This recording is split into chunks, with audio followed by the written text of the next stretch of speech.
Hi, my name is Samuel Shropshire. I'm an American citizen living in Saudi Arabia. I came here in November 2011, not knowing anything about Islam or the Prophet Muhammad, peace be upon him. Most of what I had heard was extremely negative.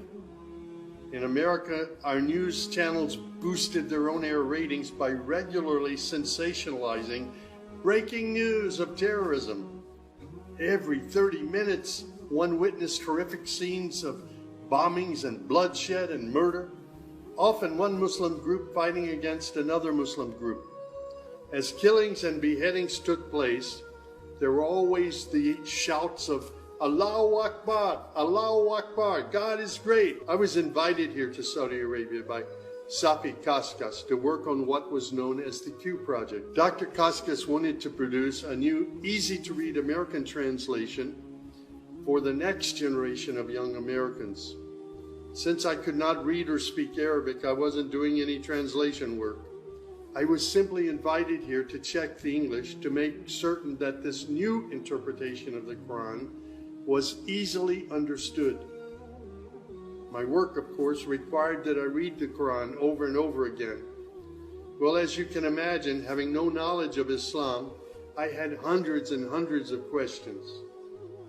I was shocked as I read to find that Jesus, peace be upon him, was often mentioned in the Quran. Jesus was presented as one of the greatest prophets. And even the story of the virgin birth was mentioned there. Many of the miracles that Jesus had done, I found them in the Quran. There were even a couple of Jesus miracles mentioned in the Quran that were not mentioned in the Bible. Evenings were mostly spent alone in a bedroom that had been set up for me in Dr. Safi's office. At night, I would stand on the balcony of that building and I would look across a very busy boulevard to a mosque. And I would hear the calls to prayer. I would see men and women coming to the mosque and leaving the mosque. Children were playing football in the mosque parking lot. Except for the minaret, it appeared to me to look like a typical Christian church in America. My heart longed to be in that mosque. I felt compelled by God to go there. A few months later, I got up the courage to walk down the street and to knock on the door of Taqwa Mosque. Now, nobody knocks on the door of a mosque. Normally, they just open the door and they walk right in.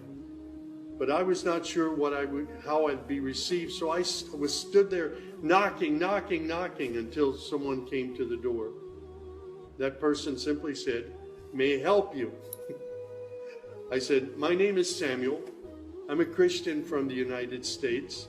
Is it okay if I come inside?" And that man, Shafiq Zubair, who was the caller to prayer, he reached out and he hugged me and he said, "Of course, come in." I sat in the back of the mosque during prayer times for 3 days. I didn't understand what was going on.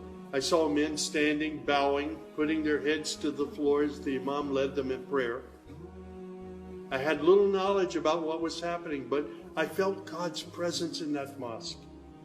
And the men of Taqwa Mosque were so friendly to me. After 3 days, I asked Shafiq if he could teach me the first surah of the Quran, Al-Fatiha. This was a necessary element in praying the 5 daily prayers. I was memorizing sounds, but I didn't know what the sounds meant. So I started comparing them with an English translation I had, and I realized that there was nothing in Al-Fatiha that was inconsistent with Christian teaching. There I read the encouraging words that God was the most merciful, the distributor of mercy and forgiveness. My heart was being strangely touched by the words of the Quran and the love displayed by the men of Taqwa Mosque. Dr. Sadiq Malki would later drive me to the Islamic Education Foundation in Al-Hamra neighborhood of Jeddah, where I said Al-Shahada. According to Islam, we're all equal. There's none above another. There are scholars, but their role is educational. As for the relationship with God, it's personal, it's direct. The faith itself is simple and clear. It's summed up in just 6 points. There is one true God who is unlike any other being. He is neither born nor does he give birth. He has neither spouse nor offspring. Nothing is comparable to him. He's all-powerful. He knows everything perfectly. He is the most merciful. Secondly, a belief in angels who are indeed the servants of God. They obey God's bidding and they do whatever they're commanded to do. They don't have any free choice. Thirdly, there's a belief in divine revelations. Islam acknowledges that God revealed scriptures including the Torah, the Gospel, the Psalms. However, down through the ages, many of these divine revelations had become distorted and somewhat corrupt. The Quran, which also contains God's revelations, is still intact in its original form. Fourthly, there's a belief that in all earlier prophets and God's messengers, not just Muhammad. They believe in Abraham and Isaac and Moses and Jesus and hundreds of other prophets. They believe that the prophets were the best of mankind. Muslims believe in the last day.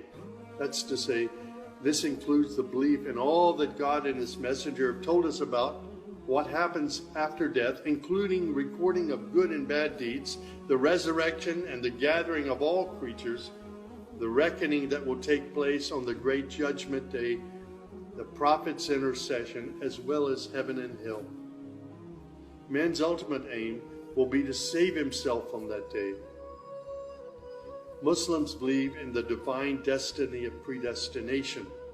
Whatever God wills is certain to take place, and what he has not willed will never take place. This present life is a test for man, and man should endeavor to pass this test. These tenets of faith appeared to me entirely consistent with human nature. And then I asked, how can one become a Muslim? My search showed me that one needs to fulfill 5 specific duties, which are called the pillars of Islam. These are: first, a declaration to believe and to say verbally, I witness that there is no other deity other than God, and that Muhammad, along with all the other prophets, is God's messenger. Prayer is an important part of a Muslim's life. Muslims seek to maintain the 5 daily prayers. These are spread out over the day and night. Thirdly, there's the zakat. 2.5% of one's property is an obligatory charity, provided that one owns more than a certain threshold and holds it for a year. Then there's fasting. Fasting is an important part of the Muslim's life. Muslims fast throughout the month of Ramadan. They do this every year, abstaining from all food, drink, and sex, from dawn till sunset. One must also refrain from futile arguments and quarrels and forbidden things. The month provides a unique spiritual uplift for all Muslims. Then there is the pilgrimage or Hajj. This is performed in Mecca and its surrounding areas. It's a duty to fulfill this pilgrimage once during one's lifetime, provided that one is physically and financially capable of doing so. People often ask me, Sam, how did you become a Muslim? In the church was a library, and in that library were children's books. One of the books my mother got over and over again was called The God of Abraham. In that book were beautiful color photos of camels and deserts. She would read me the story of Abraham, how he was commanded by God to leave his mother and father because they were worshiping idols. She would pause and she would say, Sammy, you always have to pray to the God of Abraham. There is only one true God, the God of Abraham. My commitment to God has been strong and enduring since my younger years. And now I have found absolute peace in Islam, in a faith that I once thought was hostile. I found friendship and hope amongst a fraternity of other Muslim brothers and sisters. I have found a family of believers.